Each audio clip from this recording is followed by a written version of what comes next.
They tell me that I'm never gonna make it. They want me to do something that could make sense. They hate when I keep dreaming I'll be famous, but I don't give a fuck, I'ma keep chasing. I got all this potential that's deep inside of me. Guys, welcome to the Taking My Power Back podcast with Charvonrenee. This episode I have two great guests. I have April and my nephew Christian, and my grandmother. And actually it's not grandma, it's glamma, because why? Because she's glamorous. Period. This episode is called The Breakthrough. We're going to be talking about generational trauma and how we have overcome generational trauma within ourselves, and giving you guys tips and tricks that we have done and continuously done, because the work is never over. Before we get into this podcast, I want to do my disclaimer that I do in every episode, letting you guys know this podcast was made because over a decade I have been carrying around so much trauma that paralyzed me physically and mentally. And I have been taking the steps to take back my own power, and to encourage you guys to take back your power. I am now taking the steps. By taking my power back, by working on myself and learning to forgive and giving myself and others grace. I have been doing many things like therapy, a ton of self-care to free myself from my past pain, addiction, suicidal thoughts and attempts, my abandonment issues, and so much more. And I wanted to make this very, very, very clear that in the process of going through this podcast, people are going to be telling their stories. I'm telling my story. She's telling her stories. Anyone who comes on here tells their stories. It's not to bash anybody. It's about talking about what happened to us and how we push through and becoming better people without making it, making people feel bad. You know, this is a way we can all be able to start having tough conversations and moving forward with those, So yeah, so just sit back, get you a blanket, get you something to drink, and just enjoy the show. So April, you guys, April is a new mommy. Yeah. All of you, those who know out there, mommy work is hard work, okay? I got them right now with me. And I'm breastfeeding, so you breastfeeding moms feel my pain, okay? You guys feel my pain. But I love it. Don't get me wrong, I love it. I love being a mom. This is my first baby and maybe my last. He was so easy. Birth, pregnancy, it was beautiful. I don't even remember it. I might have another one because I don't forget. I don't remember how it felt in the hospital. I kind of forgot. I think they said it's a medical term for it, so you guys might want to go look it up. I forgot what it's called, but you forget once you have a baby about the pain. And our bodies are programmed to do that after birth. That's crazy, ain't it? Easy birth. I'm trying to see. And so before we get into it for the episode, if you guys notice, we have three generations here. My grandma, she grew up different. April grew up different. I grew up different. And I purposely had my grandma and April just because my grandma is the matriarch, and April is starting her journey with her new baby and trying to change the ways that she was brought up to change for Christian. And my grandma is teaching us ways to move forward. But also, my grandma always tells me that I'm the generational curse breaker of the family, and we'll get into that. But first, we'll let April tell her story, and we'll go from there. Let's see. Okay, I don't even know where to start. My background, I came from, I'm sorry, y'all. My parents, for starters, were never married, and they were young parents. My parents were teenage parents, and I was their firstborn. So it was a little different my upbringing, because my parents weren't together, than their parents were, because their parents were actually married and had children and raised children together. But my upbringing, I'm not gonna say it was traumatic, but it does, the factors of that happened to my life does have some what's the word, y'all give me, effects of how you grew up. Effects of how I grew up. And some of the things that I'm doing differently is actually raising my son with his father. I'm a firm believer in two-parent household. I think it works. Even though my mama, she was the best single mother in my entire life, I could never discredit her. Even though she had different beliefs and she was a teenage mother, I never, blame her for anything that has happened in my life, or where she wasn't able to be there or something. Because I already knew. And I'm not bashing my dad, because he's great too. He does his part on what he needed to do, and it's just that when you're that young, parents have different perspectives of what each parent should be doing. Like, I got enough love for my mom, but I got enough love for my dad. My dad just didn't totally abandon us or anything like that, but my mom could see otherwise. Yeah. But those are two different opinions. My mom has her own opinion, my dad has his own opinion. But I did say with my kid, I wanted to be able to raise my child in a two-parent household. Some of the things that I've experienced with a one-parent household, I can't even say it was bad, because I had 2 Christmases, 2 birthdays, two everything. So I never lacked. But the feeling of my dad and my mom got boyfriends or girlfriends, and it was like, these people wait my mama or my daddy, what's no. So that was like an issue with me, even though I love my stepmom. My dad and my stepmom are married. I love her. She was great. My dad had other girlfriends. Some of them was okay, but they wasn't passing me. So, and plus I'm a daddy's girl. I'm an only girl. Let's see. Oh, some of the trauma that I'm not even going to call it trauma. Some of the issues that I've had was my mom was always working. Okay. So she was always working. We never spent that much time with her.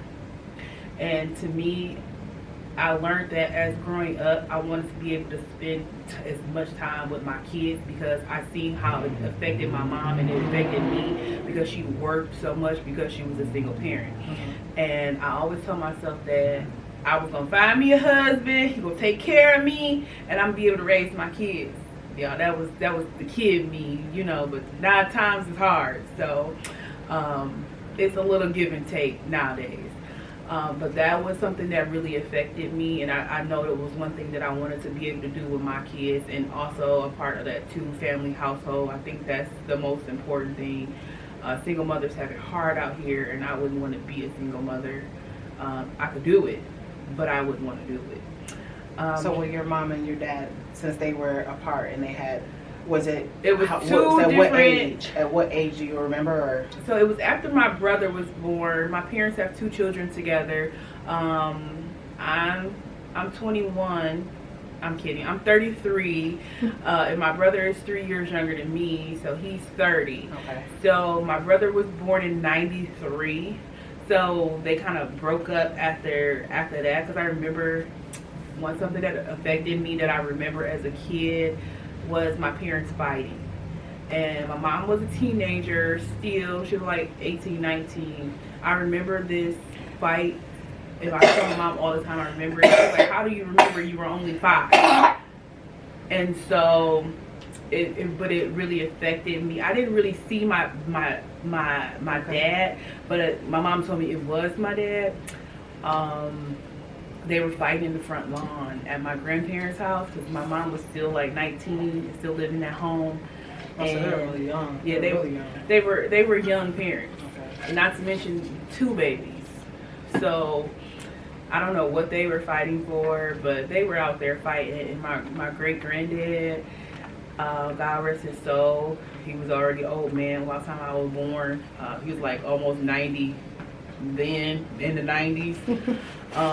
But he came, he got me, he told me that it's gonna be okay. And then my granddad, he old person, he used to make this noise, and he used to eat candy. He would always give us candies. We would have those, either the peppermints or those Weathers. Those was his favorite two candies that he used to give us to us. So I seen them outside. I'm in the door. I'm a 5-year-old, and I'm looking at my parents fight in the front yard. And he just came and got me some candy. And then my other family members went outside to stop them from fighting. And I tell my mom all the time, I remember it. Yeah. And I remember it so vividly. It's crazy. That's why I'm like, I want to be able to communicate with my partner, regardless of what our ages are, even though they were young. I want to be able to not fight. I don't want to physically fight my partner. So I try to do things, you know, and make sure not only I'm happy, but my partner's happy. So we don't have to get to those levels, because I don't know what they was fighting for, but it was traumatic to me because I remember it. Yeah.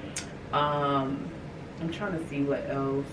Another thing, me and my mom, like as I grew up, me and my mom didn't have a great relationship, because I feel like because she worked so much, and we were always at my grandmother's house, which is my dad's mom. So I would still see my dad a lot, even though it's at my grandma's house with my dad. Now, to mention, my parents were still young. They were still in their late 20s. I mean, they're in their 20s, and my dad was still living at home, and it was just a lot. And then did they have a better co-parent relationship? They never. No, that's the thing. They never had a great co-parenting thing.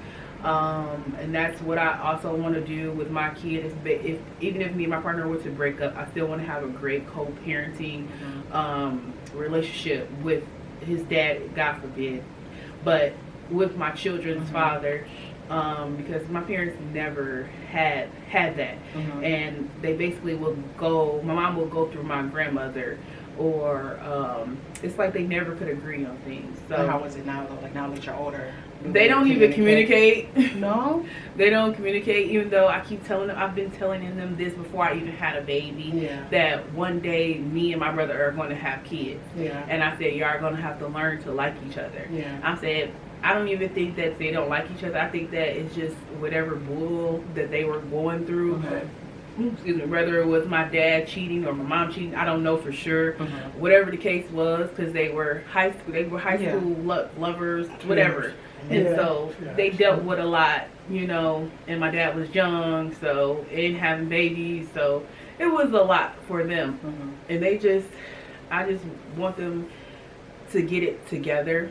And another thing is like my dad and my mom, I just want them both, even though they couldn't do as much for me because they were young parents, and back in those days they weren't getting paid a whole lot. So it was whatever it was. I didn't have the finest things, but I had things that I needed. I can say that.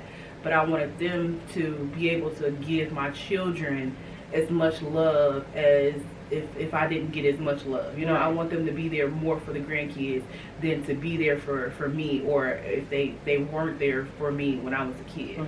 But I just told my mom the other day, like, she's still working so much, because she's old but she's young. So like this one here, she old but she young. And I tell her, like, Mom, you got grandkids now, like, you didn't ask for them, now it's time to sit down. It's time to sit down. And I'm like, look at her face. no, it's time to sit down And do what? and watch these grandkids. Oh, no, son, no. I'm allergic. No, What you mean you're allergic? She asked for these grandbabies. I'm allergic, though. I ain't there for nothing. No, she haven't asked Easy, me. please. Now, mind y'all, I'm 33 with my first baby, so I did pretty good. Yeah, you But- did but really we good.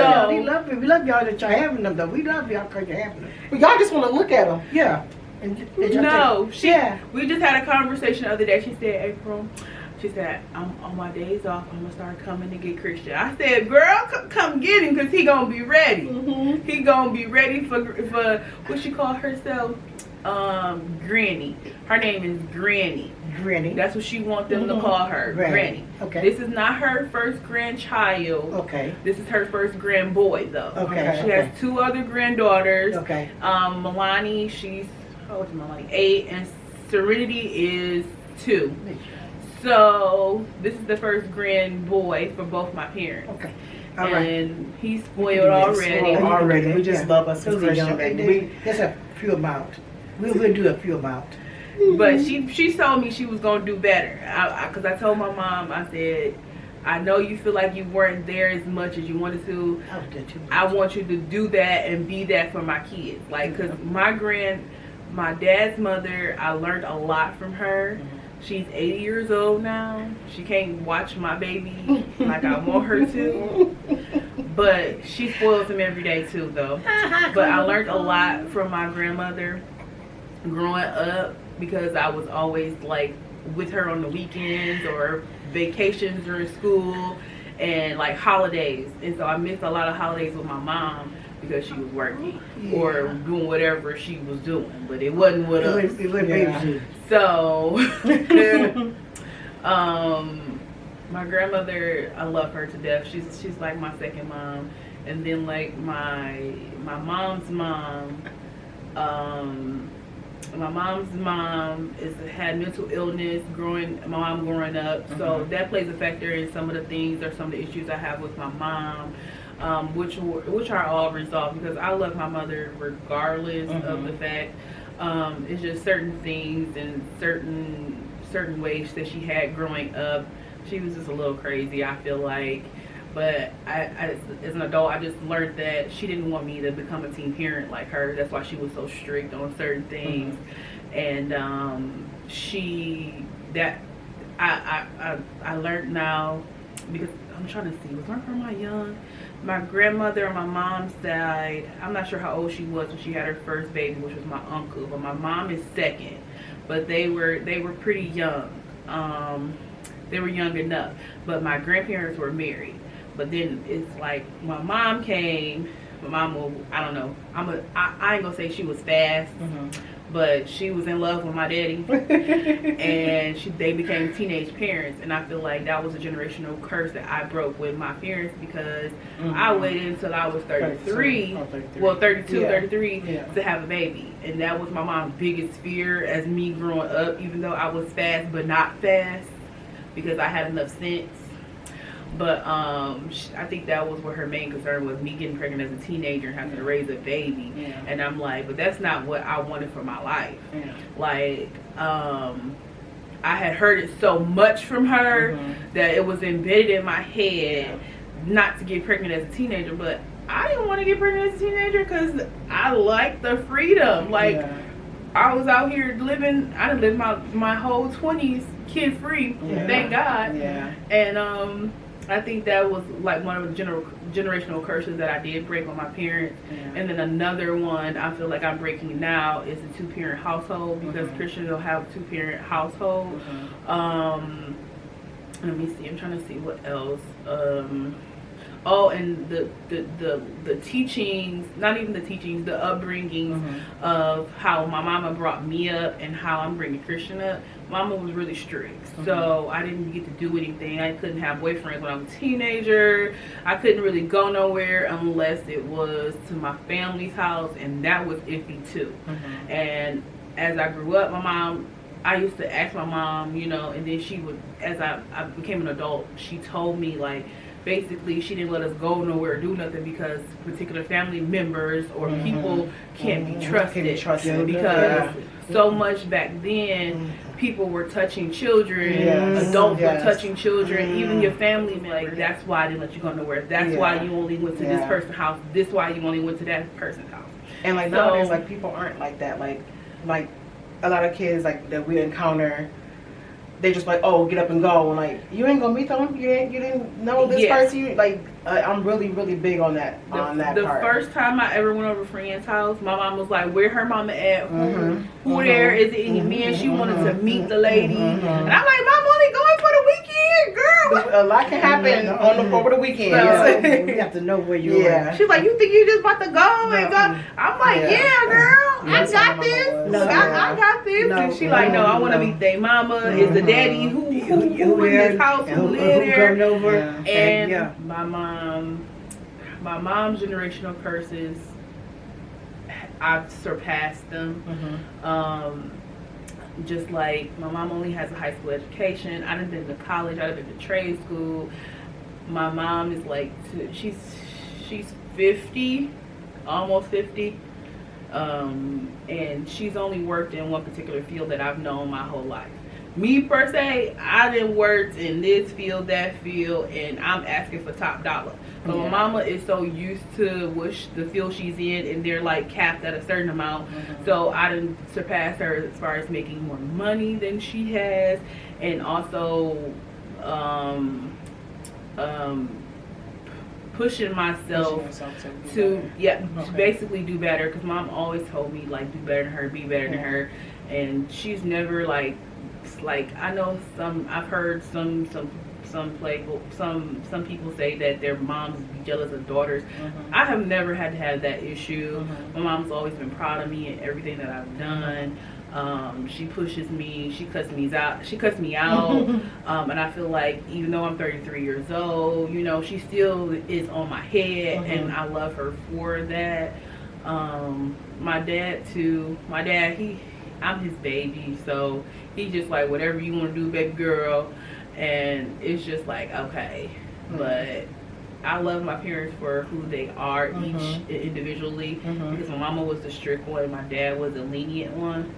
I think dads are it depends on the gender from what of the I've seen like, I feel like dads are more like give in to girls. Like watching my friends' kids with their dads, like they just give in to whatever they want. I think so too. So my dad was like really soft on me. I'm his first daughter and his only daughter. My parents do have other children, but they're not together. They have separate fathers or a separate mother. I have 2 additional brothers outside of my brothers that my parents have, including me. So it's like 3 on my mom's side, 3 on my dad's side. And I have a little brother, who's 21, and I have a 19-year-old brother on my dad's side. And I'm the oldest, so I beat them up, you know, all of them, and they can't do anything about it. That's the thing I don't know. I'm the authority, like, and it's so crazy because. So basically, you've been a mom then, basically. Basically, I was a mom before I was a mom. Okay, and especially with my little brother Cameron, because he think I'm his mama too. But I can say I raised him a little bit. I did raise him a little bit. He used to sleep in the bed with me. And he was my baby doll. You know, even though I was 12 when he was born, he still was my baby. He was my real baby doll. I had baby dolls when I was a kid, but he was my real baby doll. And he used to be so cute, and he actually looks like his nephew. That's so weird. But that was my first baby, my first child. And then my other little brother came. I didn't see him as much because my little brother actually lived in the house with my mom. And I lived mostly with my mom. And then, but I see my other little brother all the time too. But they all fear me because I am authority. I am the mother figure. So what I say, go. Okay. And so I guess piggybacking off of April, we kind of are in similar boats because my grandma, I don't even know how old mommy was when she started having kids. Oh, your mother was? Yes, ma'am. She was 21. She was 21. Okay. She was older though. So I know what my mom. That's still young. My mom was still a single mom. Because when we were 2, when I was 2, Used to. my mom and my dad broke up, and I don't remember them being together. Like what's kind of crazy is my memories doesn't start until like maybe 7. Like I think that's a lot for a lot of us. Really? Even though, because sometimes like Leonard will talk about like, oh, I remember when I was 5, and I'm like, I don't remember. I remember one thing when I was 5, and that was most of the time you remember things that have traumatic experiences. I remember that fight with my mom when I was 5 because it was traumatic because Yeah. I've never seen them do that. Yeah. But anything else that you remember like at 5 is because it's most of the time it could be a happy traumatic experience or it could be a sad one. Yeah. It just depends on it. But that one was a sad one, and that's why I remember it the most. Yeah. And I remember I was 5 years old. I was like, how you remember that? You was only 5. Yeah. Like I don't remember me being like young. I think the youngest memory I have is when I was in kindergarten and I got into a fight. Remember, Grandma got into a fight at Durfee and I got kicked out. I got kicked out. I got kicked out in kindergarten. Which the girl said she talking about my mama and I wasn't going for it. So I had to. We don't play about talk about nobody your mama. Don't talk about my mama. But as far as like but Grandma. Really? That's what I'm saying. Got a kindergarten. I got a whooping by my aunt that used to have us up here, and then when I got home, I got a whooping by my mama. But then check this out, my stepdaddy, he was like yelling, and then when my mama left, he was like dapping me up, like yeah. Did you get her? You basically, But so like as far as like my story of my generational traumas, I can say. Firstly, me being in I guess me being in a household where my mom she was no longer with my dad, and I don't remember those, and it was me, my sisters, and then my stepdad.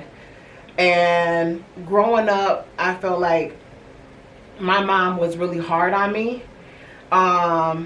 And not as hard as like all my sisters, and I really kind of feel because I'm the middle child, and like the middle child, a lot of middle childs that I've come across, we all feel like we're the black sheep, and we say that because, like in my experience, I got in trouble for things that I did not do, like I did not do these things, and you see, Grandma, you making that face, but I got in trouble for things I did not do, and because like. My 2 older sisters, they will back each other up. And then my 2 younger sisters will back each other up and pin things on me. So I was getting whoopings for things that I didn't do. I would get yelled at for things I can do. And I honestly didn't feel like my family loved me. And so who set the car on fire? Ma'am? Who set the car on fire? So what car on fire? I'm guessing when it cuts off, maybe it stopped from when the story about the car fire. It's a trial and error, y'all. Trial and error. This is a new podcast, so we're just trying to get it together. But my grandma was telling me about a house fire that I do not recall. And I was saying that. Let me just bring it back. So. You've been blessed with the family. Yes. So I felt like I was the black sheep of the family. I constantly got in trouble for things that I did not do. Me being the middle child. I felt like my 2 older sisters and my 2 younger sisters, and even before then, like things where I can remember, like I would get in trouble. Like my 2 older sisters and my 2 younger sisters, they will all be with each other and they will all gang up on me and say, "Oh, I don't want to get in trouble, but let's say Charvon did it, so we won't get in trouble." And I was like getting whoopings for things that I didn't do, getting in trouble for things I didn't do. And before the youngest came, I just felt like nobody wanted me around. And me and Mommy, before she passed, we didn't get deep into the conversation because if you guys don't know, my mom passed away in 2016. She had breast cancer. And she passed away in 2016. While my mom was sick, and I spent a lot of time in the hospital with her. I worked in the hospital. I lived in the hospital with her, and I was just like, me and her. That's when we had our time to talk. And Grandma, when I say this, I don't want it to like come off wrong or like offend you. I feel like in those moments when me and Mommy finally got a chance to like talk about things, because we didn't have a great relationship just because of how I felt I was treated. Me and her had the conversation. We had conversations, but I didn't want to get into like deep of the conversations because she was sick. So I didn't get a lot of the closure that I needed before she passed away. I love my mama to death. You know, we even though like all the things that we've been through and we went through, at the end of the day, that's my mama. Like April said, like I understand like the things that she went through. She went through a divorce from my dad, and you know, she one thing she did do really well, like going back on how your mom like didn't talk bad about your dad. My mom did not talk bad about my dad. Like she would just be like, you know, she would like, I would be calling him and texting him and doing all that, like, and like her saying was, I'm gonna let you see how he is, and I'm not gonna like talk no bad. She's gonna be like, okay, we'll call your dad, do this, do that. And I remember it was the summer when I turned 16. Grandma, you remember the summer I came down on 16? And me and my mom got into a big fight because she was like, she told me I can go with him for the summer. And my grandma was like, well, I don't think you want to do that. And I'm like, why? My mama said I can do it. And my mama then, like, when I was getting ready to like go, my grandma was like taking me there. And she was like, I don't think you should go no more. Like, my mom didn't want me to go. So I was so angry with her because I'm like, me and her like arguing, I'm screaming and crying. And she was like, well, I'm going to tell you this. And this is, and I never talk bad about your dad. I never talk bad about your dad, but I'm going to tell you what it was. And that day is when she told me who my dad really was. Like, that my dad used to abuse her, and he almost killed her. And I couldn't believe it. You know what I mean? It was like this person that, and it's so crazy, like that I had in my head, like this perfect person. And it's like, no, and even when she said it, Grandma, I didn't believe it.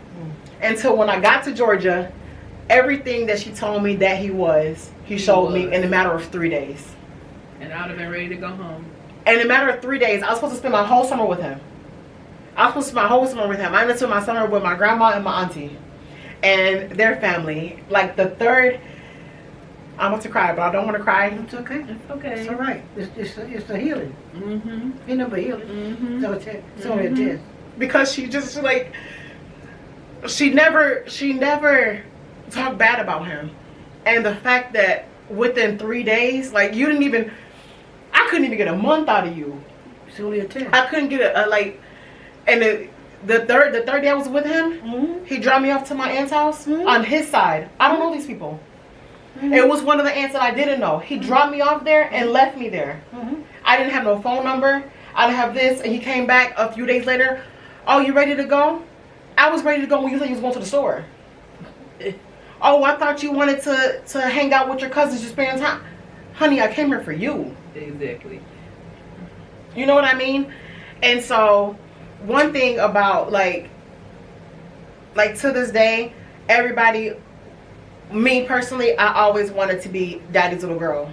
And I am now 32, and I'm just trying to deal with the facts that that's never going to happen, because this is who he is, and like frankly, it's too late.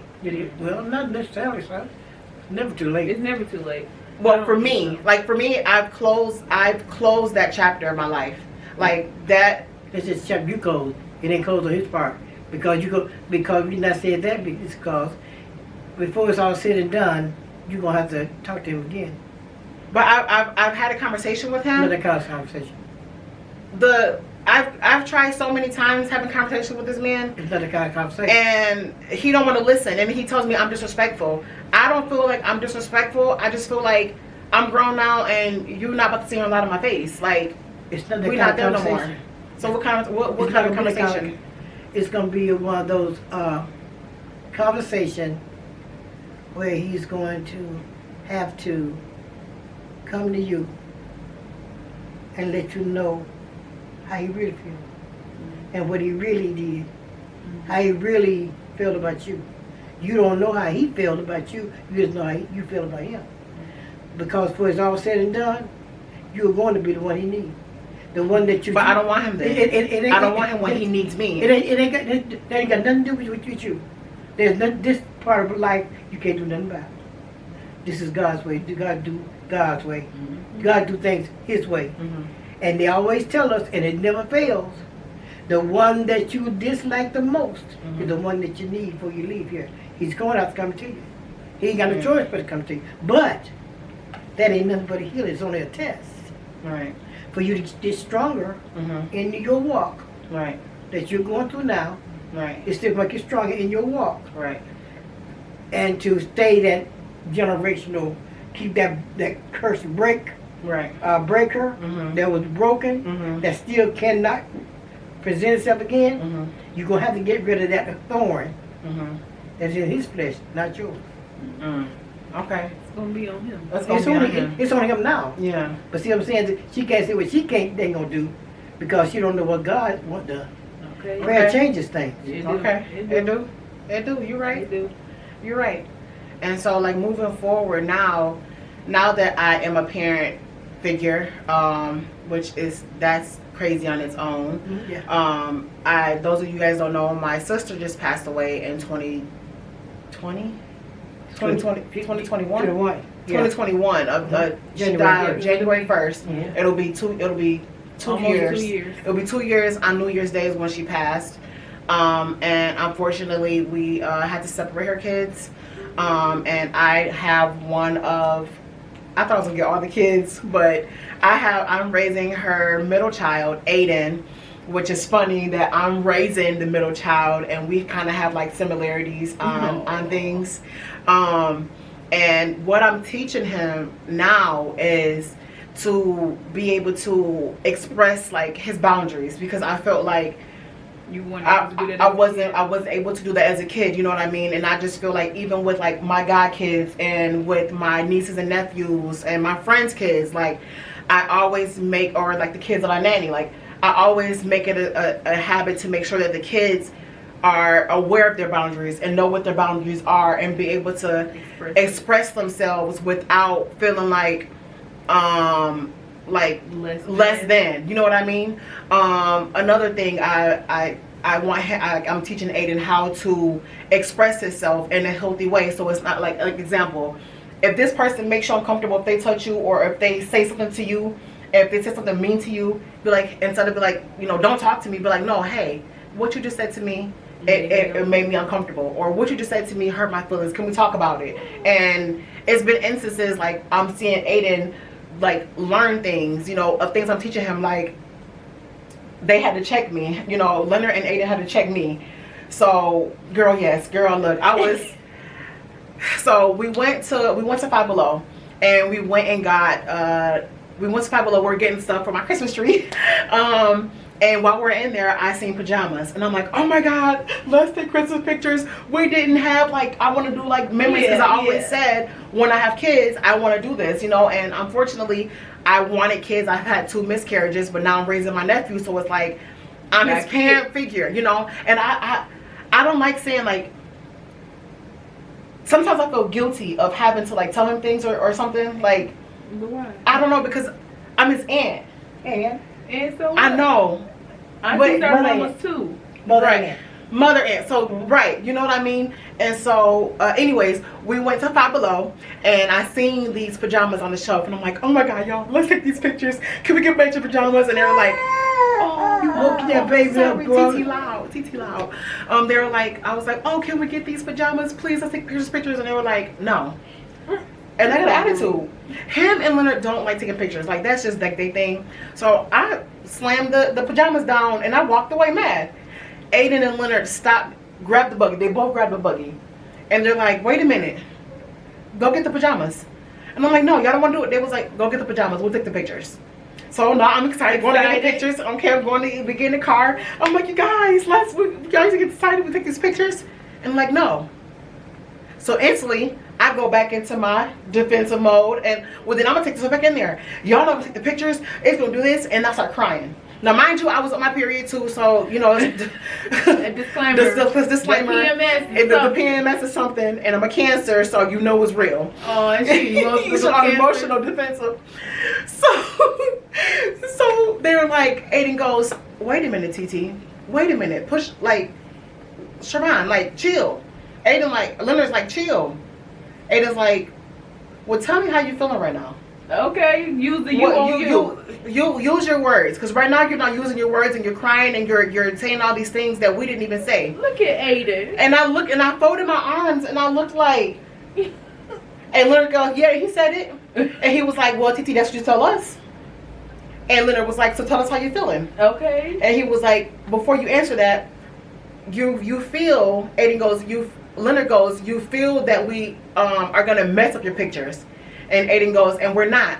We don't have to be happy about taking the pictures, but we are going to give you what's going to make you happy. But that doesn't mean we're going to be happy to take the pictures. And so he was like, so are you okay with that explanation? Does that make you feel better? And I just stood there and I started crying again. Oh, and they're like, why are you crying now? What?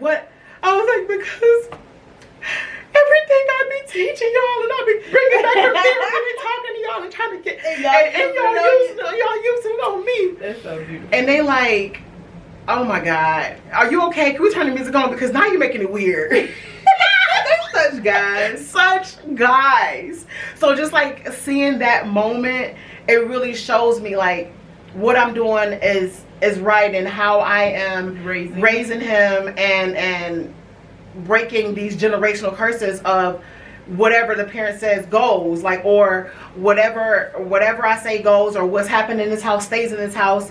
You know what I mean? And what happens in this stays in this what happens in this house stayed in this house made me so uncomfortable and gave me so much anxiety.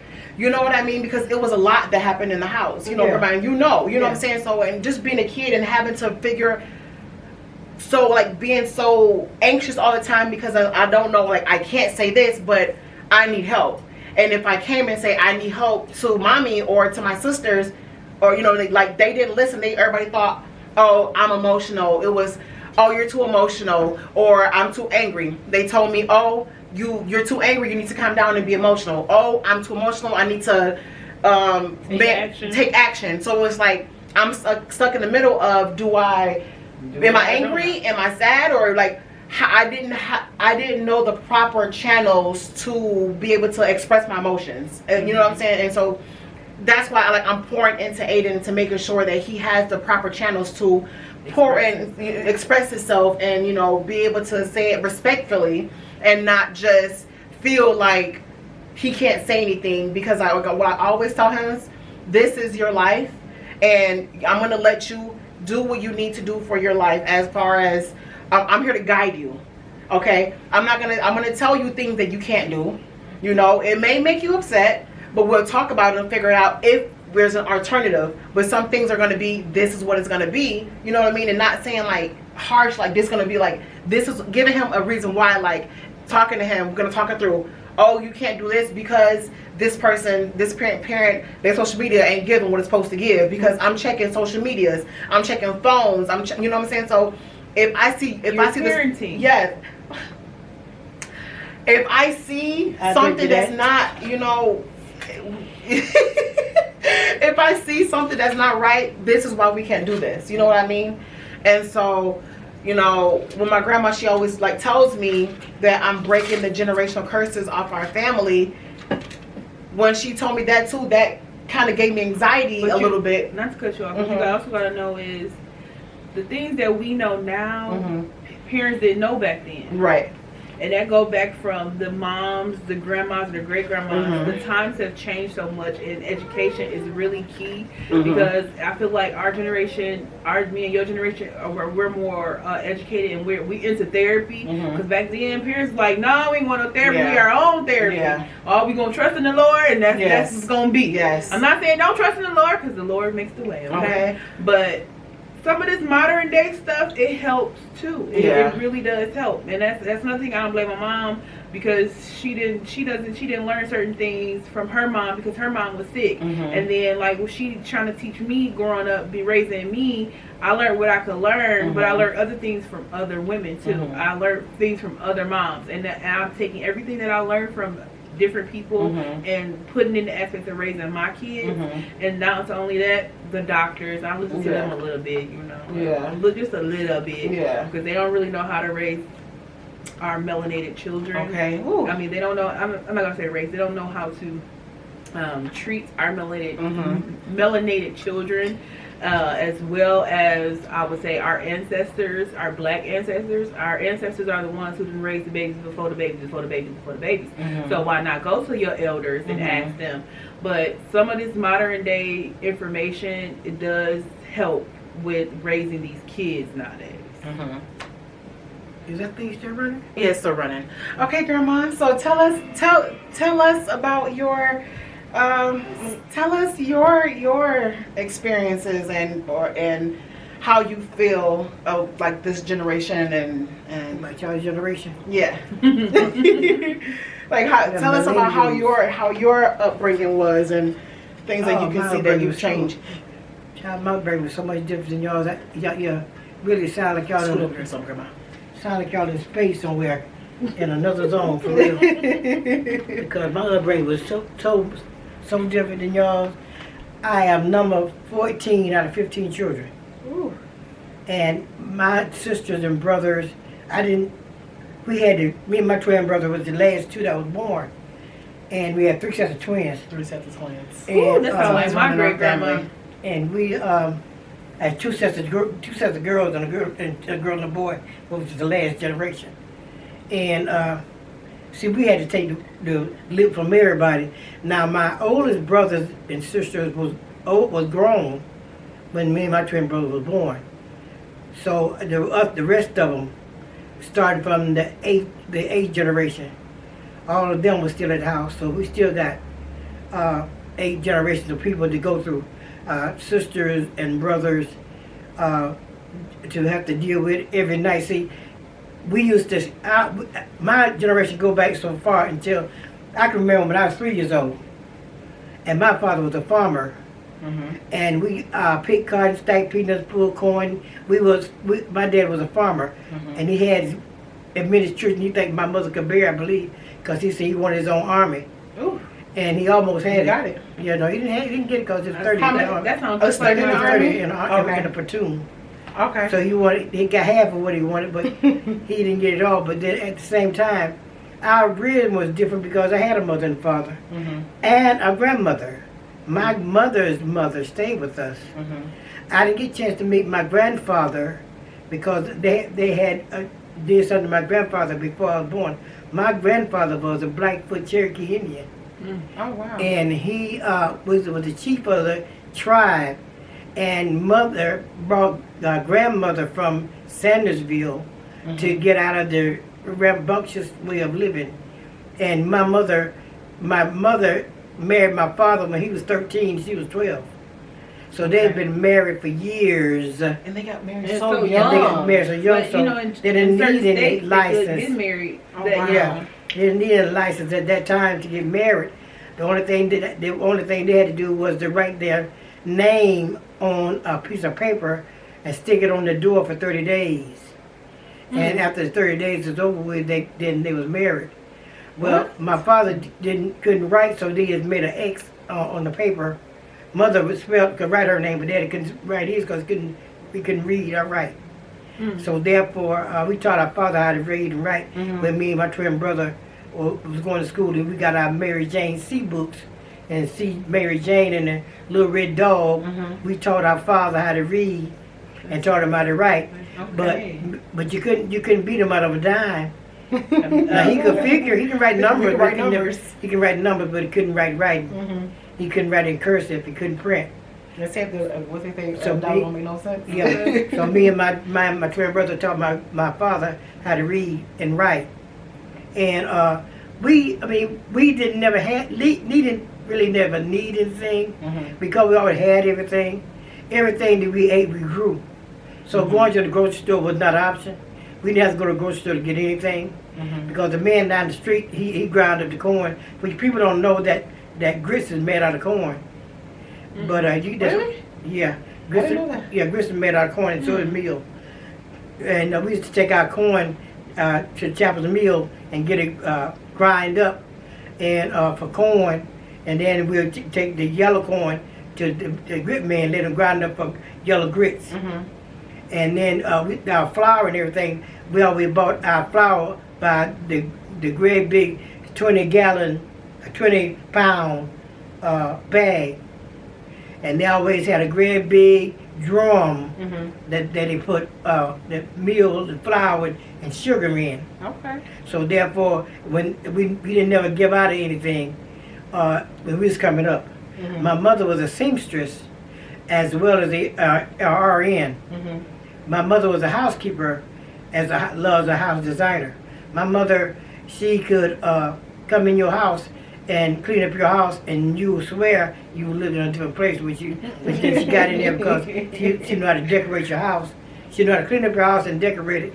And she always worked with this lady that my father bought our property from, and she loved my mother so much. She sent my mother to school, and she told my mother that she wanted her to be a RN because she was the LPN. She got a license to be RN, so she told my mother she wanted her to be RN because she wanted her to make the big money, and she was a school teacher. She was also a school teacher. So, but the lady was a school teacher and RN. She wanted my mother to fall in the same category with her because she dearly loved my mother. And it had really, truly, it hadn't been for her, we wouldn't have been where we are right now, because all the property that was owned was not owned by her husband. It was owned by his wife. And at the time, see, was coming up, women couldn't own property. Only property was had by men. That's why we couldn't. My brother wasn't there before my dad got really sick. That's why he left my uncle in charge, which was not a businessman, because he was a male, and women couldn't own property at the time. Now, so that's why he didn't give it. He didn't. That's why my father didn't give it to my brother, because my brother wasn't there to receive it. Give it to your mom. And he couldn't give it to my mother because she was a woman. So was that law, or was that just? That was the law. Okay. Women could own property. But That's crazy. Even after all the men passed away, if there was a first cousin, a second cousin, and there was a male present, the male got the property for the wife. Okay. But he was to take care of the wife and the family until his demise. Okay. But then after coming on up to the time, I can remember my father teaching me how to keep numbers, how to weigh cotton, and pay people off on That's Friday. Crazy, Grandma, that you were picking cotton. You know, yeah, pick cotton, pull corn, stack peanuts too. And that's so like it was just so amazing on how a man could have so much money in his pocket and not be able to count or read. I mean, to read and find out about things, but you could not. He knew the difference between a 20 and a 10. But he had turned his money a certain way in his wallet. And if anybody messed with his wallet, he already know. And who got anything out of that wallet, he knows exactly what you got. Because my sister did do that a lot and blamed it on me, my twin brother. They used to get money out of my dad's wallet and blame it on my twin brother. My twin sisters, when you was talking about somebody throw me into the boomerang effect, when you said that they used to do stuff and blame it on you, my twin sisters, we had pecan trees, plum trees, pecan trees, all kind of trees in our yard, because they grew them. Because we had to do peanuts and pull corn and plant potatoes and sweet potatoes and nice potatoes. The peaches was coming on the tree, and they was real. It was a whole lot. It was loaded full of peaches. They kept right on picking and pulling them peaches off that peach tree till Daddy said, "Don't nobody else pull another peach off that peach tree, because if they do, somebody's gonna be in trouble, and you're gonna feel my wrath." That's what my father's word for. You don't want to feel my wrath. That was my father's word. He never did say he's going to beat us. He never was going to say he's going to do it back to us. He said, but you're going to feel my wrath. And that was that. That was scary enough. Yeah. Because my dad stood 7 feet 9. Look, I'm shaking it right too. Yeah. But my dad didn't play that. He didn't play the violin. But he was a farmer, I said. And because my mother used to go out and farm, but he put on, he one field, farming the tractor, one tractor, my mother on the other tractor, meeting him on the other tractor, she on that end, and he on that end, and they meet each other, farming the fields. But the thing about it, I was saying, talking about the peach tree, they sit up there, and they waited, this is good till the peaches got ripe, and went out there and ate the peach off the tree without making it come off the tree. How they did it, we ain't figured it out to this day. How can you eat a peach off a tree without making it fall? My twin sister did that, but they said that me and my twin brother did it. So they will leave the bite or bitten peaches on the tree? No, there wasn't no bitten peaches left on the tree. They left the seed. They left the seed on the tree. seed. They ate around so the they peach. They ate around the peach. They ate it off. Like little squirrels. Like little squirrels. They ate it off. And Daddy come in and says, come.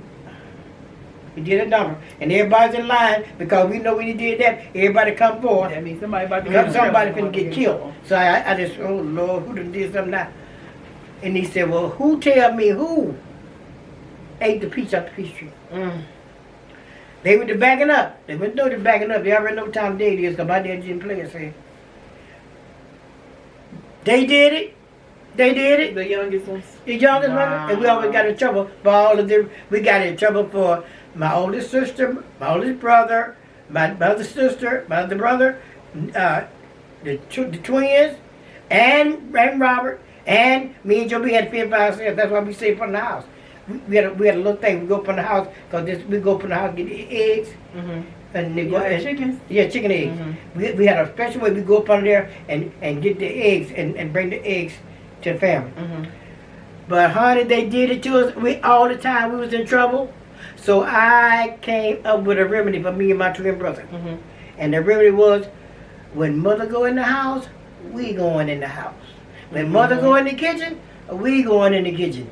If mother go in the living room, we go in the living room. No, but I want to play. I tell you what, if you want to play, go right on ahead. I'm staying in the house. I stayed in the house. Okay. And grandmother. Because see, they was hard head. My grandmother weighed 97 pounds.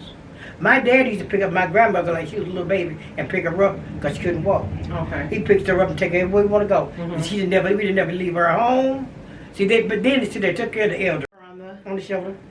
And took her everywhere. Took her everywhere. Okay. So that was Granny. That was El. People think that when they read it, a book and say Elmira Mosley, they think that Elmira Mosley was a white woman, but she wasn't. That's my grandmother's name. Okay. My grandmother's name was Elmira Mosley. Elmira? Elmira. Okay. Mosley. Okay. But they got a picture of a white woman. Ooh. But she's not white. But she looked white. But she was Cherokee because she was Cherokee Indian. But she was a Blackfoot Cherokee Indian. She's brown as you. That brown. Pretty brown. That's crazy because people think Indians are white, but Indians can be just as black. Indians are black. Blackfoot. Cherokee Indian. My grandma and them is Indian. They Indian and Irish. But I can't say my grandmother's grandmother. She's Indian. But she was a light-skinned. And she had these two big, long Pocahontas braids in a picture. Girl, that's why I was trying to tell this one. Grandmother hair was so long. My mother would actually start to brush her hair, and she would like sit from right here. She would start right here at this podium where this camera is, and she'll start brushing my hair, and she'd have all of us in line. When she go to brush my hair, we all know what we had to do. It's time to brush Granny hair. So everybody stand in line, and as mother brush it down, then they hold it in the hand. So it would drop on the floor. Granny's hair was so long until mother would start braiding the hair. We got this side over here, you got this side over here. She'll split it in the middle, and she start braiding it up. The two and braids. then she'll two braids. And when she finished braiding, she'll wrap it. She'll start at the base of my grandmother's head right here, and then she'll wrap it all the way around. Wrap it everywhere around. They call those the crown. The crown. The crowns. Yeah, they call it nowadays. Yeah, and then she'll take it right to the top, and she'll pin that one down. The hair pin was like that long. Pin that one in. Then she'll go on the other side and do the other one, and then she'll wrap around the other way, around the crown and everything, and come back up, and then pin that one in with that one. And then she would have to take another one aside and pin it up in here. She had about 3 hairpins up in there, and that's the way it stayed. Our grandmother was a loving. She got just love you, but she was not the fire from you. I bet she would. My twin sister, she had told them to keep running through the house, and mother had told them. She said, "Mother, take care of the kids while we be going to town." And Miriam and Mary to run through the house, and granny says, don't run through this house anymore. I know she said because I was sitting down there by her feet. I heard her. She said, don't run through this house anymore. She said, the next time you go through this house, one of y'all going to meet this iron. This cast iron. Cast iron.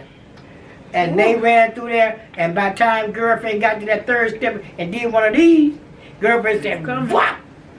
With the hot iron? Knocked the eye colder than a cucumber. Knocked the eye cold. I don't think it was hot. So was it hot? So she hit her? She hit her in the head with the iron. Oh my God! It was listen. I bet she listened. And she stayed out cold until mother got to the house. Mother come in the house one day. She said, "Mother."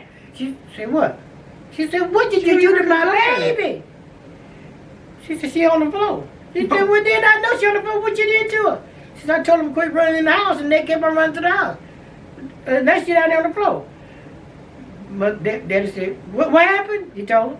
She said, "Get up, go pick her up. Y'all pick her up and take her lay on the bed." Oh my God! Y'all can bring her too. We hope she all right. Cause they thought that. Back then, I guess it wasn't no. You can't call 911. Ain't no CPS. 911. 911 nothing. Did y'all have that back in the day? Like in your time growing up, like CPS or anything? No. 911. That's new. Girl, I'm not got no 911. What you mean? We can't even go to the hospital. The hospital's so far away. Where you going? We was born at the house.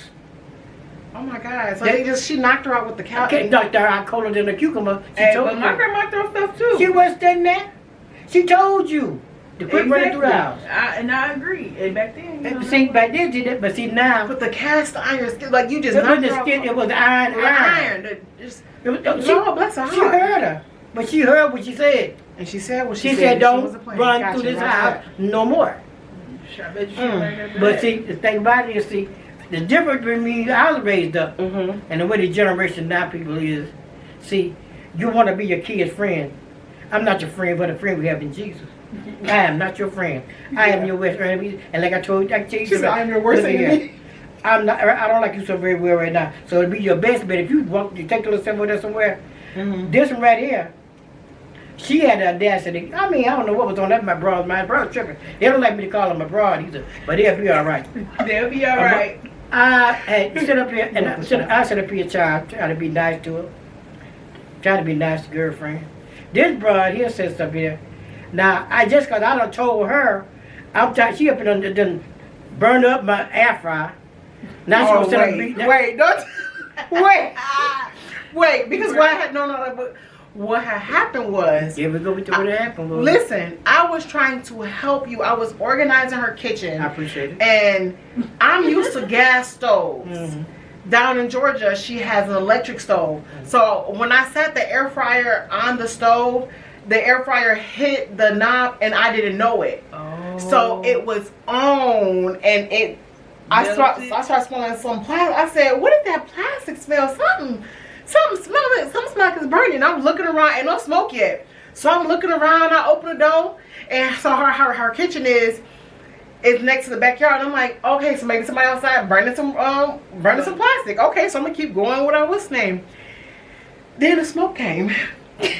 And it burnt the hole in the bottom of her air fryer. But I bought you a new one, Grandma, and I bought you a bigger and better one, honey.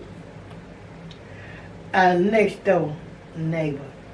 This child right here, she called herself, as she done trying to speak to me after getting, and girl, look at, I had just bought this brand new dish set.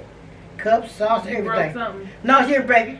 The broad thought she was slick. She went out there and put it in the box and took it to Salvation Army. Grandma got too much stuff. And then, well, if she gonna get rid of one, she didn't get. She got rid of the one that I love. You had 5 sets. You're supposed to ask first. I did, and she wanted to keep everything. She had 5 sets.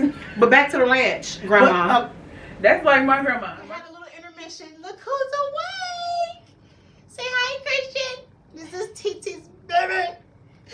But where we left off, Grandma she's gonna tell us how she raised her children and how she feels that my mom and her children, what they took from her and what things that they've done different. Well, when I was raising my children, I had 2 girls, well, twins really. I had a girl and then I had a girl and a boy. And the boy didn't make it on this side of I didn't know the that. family. Trina got her, she had twin brother, I did not know Terry and Trina. And I tried to raise, when I did raise my children with a stern hand, because it was like a one parent family. They didn't have a father there with them, because I chose not to let them be there, because I was not going to raise my children up in an environment that was violent. Okay. I was not going to raise my children up in a situation where that they thought that they had to have a male figure in the household to be complete. I taught them how to, women, the mothers don't do that. It don't take, a woman can have a baby. It take a mother to raise one. Ooh. So therefore, I know I a was whole not lot going of to them be. that got babies and they mothers. I wasn't going to be one of those. I'm a mother. It's two things that I pride myself was to being is, and that was a good mother and a good wife. Now, being a good mother, I want my children a friend. Half the time I didn't like them because see they thought that when they was coming up, that was fine as long as they're little, 1, 2, 3 years old, that's fine and dandy. But when they started getting up for it, fine, and you got two of them to contend with, and they're the same age caliber, baby, let me tell you one thing, you up for a rude awakening. They had no book wrote on it to say, this how you raise this one. They didn't have a book to say, this how you raise that one. They was different as day and night, but they were born the same month. Both of my kids all my kids that I had was preemies, because my body wasn't big, wasn't strong enough to take them to the maximum. But the thing about that is too, I did, I'm gonna fast forward them into the teens. That'll come from the 4 and 5 and 6 and 7, 8, 9, 10. We're gonna take them up to the teens. Now, when they got up into them teens, girlfriend, it was the different of the color. 12, 13, 14, 15, 16. Honey, I thought I had to keep the wrapper laying on the bed. Because, honey, they was already fully matured. You know, with the Coca-Cola bottle shape, if you get my drift. Everybody and their brother decided they thought they might come to my house and make refuge. But I had to let them know the gun is laying on the bed, and I will shoot it. And I will bring it out. Do not come in my house thinking about you got a girlfriend. They don't have a girlfriend, all right. They call books. And they call going to the library. They going to the dance, all right. The dance is going to the library because I'm going with them. And then a lot of time I went to school with them. See, we rode the bus till we got us a car. Now see, mind you, people just say what they can and cannot do. Mothers coming up, when I was coming up, I bought a car on food stamps. Y'all better watch out and tell Don't tell me you got to walk everywhere you got to go. That's a lie. I bought a car with food stamps, excuse you. $25 food stamp That's book. what they gotta know. And look here, for the simple reason is, I was not going to depend on no man. The cab was costing too much, and we had to go somewhere. The doctor was waiting, and the school had the doors open. Now, how am I going to get there? Now, we couldn't walk. Now, how am I going to get there? Food stamps. Put gas in the car. Food stamps. Couponing. Farmer J barred me out the store because we used coupons to get what we needed. They didn't ever want for nothing. Being a mother, I said, I just see a woman having a baby. I said being a mother. See, mothers have to make sacrifices. Mothers do without. Mothers take some things that they didn't have to take just to sometimes for the kids that roof on their head. I have bought people food with my food stamp to pay the rent. Don't tell me what you can't do with food stamp now. And don't be trying to put your head up so high that you can't use a food stamp. Because food stamp wasn't even bought like they was when I was coming up. See, food stamp was in a book when I was coming up, but now they got it on a card. Yeah, we got on that. But see, that was only for the man that was wanted to be an honest man. They caused to put it on a card so the man can be honest, because they know we as black people, you know, we gonna find a way to use them another way. But they don't know what they did when they put the food stamp, put them on the card. That was an easier way to do it. Okay. See, but black people gonna survive, you understand, and mothers gonna survive quicker. But I know that my children reap the benefits of my upbringing and my training them about things, including motherhood.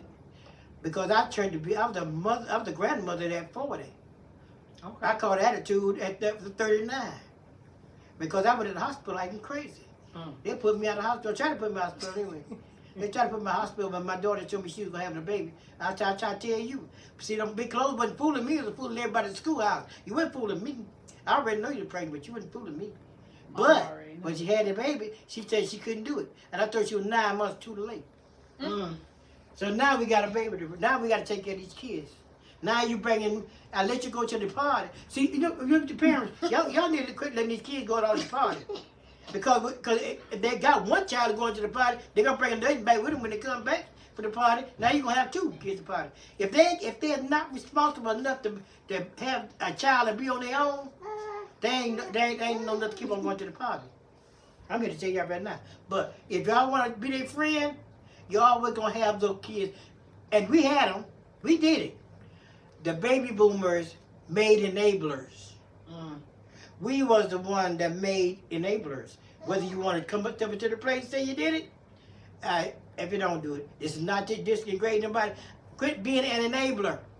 Because that's who we are. Yeah. We make our kids being like that because we try to make them have better than we had. Well, if they're 30 years old, they should be trying to get something by now. You know, by 30 years old, they should have their own place. They ain't got no job. Kansas out there telling them to pick them up. They in Michigan, y'all get 10 cents on the can. In Georgia, we get 10 cents on the pound. So we got to get a lot of cans to get a pound of cans to take to the recycle place, and they got to be broke up. See y'all got it made, cause y'all just got to just take it and take it back to the store in the plastic bag, and it's already one piece. I'll got to be broke up. And this is right now. So y'all need to get yourself together. We did a good job in raising our children for the one that wanted to be raised up properly. But we are enablers. And we did the first step is admitting. Admit that you were wrong. Yeah. And admit that you need to do better. And so let these kids grow up, for crying out loud. Let them be on their own. Put them outside. Let them go. Cut the apron string. Daddy. Now you know what? Y'all got these little girls right here. Now y'all are just gonna, you know what? Y'all need to quit. Because it's okay to have a daddy's girl. But make sure your girl got a job. And a car and a house to put herself in. Your son, mama, you need your son to keep on running back to the house every time he go and stay with this girl and she don't want him and they send him back to you. Tell him to go and get his own place and that way get him put out. Couldn't let him come back to you. That's what we all need. Baby boomers did that now. That's why I had to take the fault, y'all. And now I'm down south. I live better. I do better. I take care of myself. I live country though. Half of y'all couldn't live the way I live right now. Let me tell y'all, she be out there busting the woods, okay? Grandma, when I go to Georgia, if y'all haven't seen some of my videos of me going to Georgia, Grandma lives the country life. Like Grandma lives in a house that her father built with his bare hands. You know what I mean? And I love that for you, Grandma. Like, because we don't see. Okay, cool. We don't. You just farted on me. He making his mark. He's like, I'm up now. Oh, that's your teaching? I see. I love that for my grandma. Like, you just being able to go home and hearing the stories that she tells me, but actually like seeing it and being on a part, like you're still living on a part of history. You pick cotton on the land that you're living on. And you know what I mean? It's a beautiful thing, you know. But with that being said, like, you guys seeing the difference in generations and how we all have been raised dealing with trauma. Yes. And overcoming. Because they had some trauma now. Yes, Lord. Some real trauma. I'm not supposed to be here. So said the man at the doctor's office. Said, but that's been 20 years ago. They died 20 years ago. And I done had back surgery, praise God. I'm not supposed to be walking. I done had foot surgery, I ain't supposed to be walking. I done had shoulder surgery, I ain't supposed to be walking. Got 2 brand new knees. I got 2 brand new knees. Baby, and she fast, okay? Yeah, and I ain't these supposed new to be walking. knees, she fast. She can get you. When I ran from her, Oh, you thought you were going to get away? baby, I looked up and she What was you thought on the my new knee heels. was for? Baby, I didn't know. What you thought the new knee I was didn't. for? It didn't resonate in my spirit. They knew. Until she popped my leg and she cornered me in the bathroom. She got She got me. Yep. So the new knees is working. Praise God. Hallelujah. you. Working, okay? That's Yes. what they was for. That's what they was for. Yeah. You know. Yeah. But I just want to thank you guys for coming and having these open Thank conversations. you for having us. And even just to get you some closure. You know what I mean? Like I had my conversation with my mom. She's had conversations with her mom. Yes. She's had conversations Yes. with her mom and her parents. It's just being able to overcome these things and these barriers and not letting it paralyze you to the fact to where it just you feel like you can't just move on with your life. Don't let your experiences that happen to you put you in a box. You know, he's so cute. Don't let it put you in a box, guys. But To build you up. yeah, it does make you stronger. At one point, I didn't think I would be able to see a light from everything that has happened to me. And now I can see God did this for a reason. You know what I mean? Yeah. And for me to be able to start this podcast and for us to have these conversations, I really think it's gonna help you guys, and it's helping me still. Like I'm not saying I'm all the way healed because I'm not. But we are making an effort. So, any last remarks, April? God bless. Yes. Merry Christmas. Yes. Happy New Year. Yes. I'm glad we had this conversation. I know as much as these two young ladies here, because that's a young lady too. Yes. Just grandma. The knees is they young. Yeah. And so I could say the same thing as Charvon. Like I've had trauma and I've been healing from it. Some of my trauma I've healed much quicker because I have a understanding. Like even from being touched as a kid or whatever the case may be, and I understood that the person that did it, even though it was other children at that time, like it never has been an adult.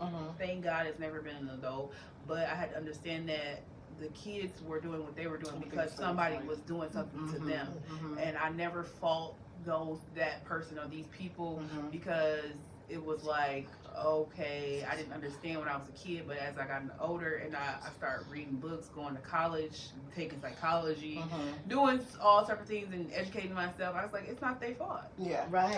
I'm not blaming them, and I don't harvest on the hurt or the trauma that I experienced because I was like not used to certain things. But yeah, I'm still healing every day. So, Grandma, It will. any last words? Last words is to be strong, Yes. knowing that there is nothing that you cannot conquer. Yes. You can conquer anything you want to conquer because you are going to be, if you put God first, everything you do. And I know some of you do not believe or want to hear about no God, but believe it or not, it's only a test. Everything you go through now is only a test. Yeah. Since we are just visitors here, God wants us to call on Him, and so that He can handle things, because we all going through a test, because we never know when, nor time, nor where that we're going to end up. So, and then sometimes we have things that go on with us. Sometimes we put it to a test to see if we can pass it, and sometimes we pass the test. At the same time, we passed the test, but we didn't get no understanding of what we passed the test on. Yeah. Because you had so much going on, till you asking for so much. But then it said, ask and it shall be given. Yeah. Seek and it shall find. Yes. Said, knock and the door shall be open. Let's open up some doors in our mind. Yes. Yes. Open I up love some doors in that. our mind. And that way, if you open up the doors in your mind, you can and will conquer all. You know, so once you conquer it all, just turn the page and keep it moving to the next page. Don't let it be a downfall. Let it be a rise up. Yes. So that's the only way we're going to do it. We're going to rise up. Yes. And we're going to, we do falling. You fall down, what you do? Get back up. So once you get back up, so you get back up again. Yes. If we go get back up again, this fly. Yes. It's time to rise. Yes. Rise up Yes. and be known. Yes. And be loved. Yes. And be given. And be blessed. Come on. So with that being said, guys, thank you guys for tuning in to this episode. We will see you guys on the next one. Bye. Judas! They tell me that I'm never gonna make it. They want me to do something that could make sense. They hate when I keep dreaming I'll be famous, but I don't give a fuck, I'ma keep chasing. I got all this potential that's deep inside of me,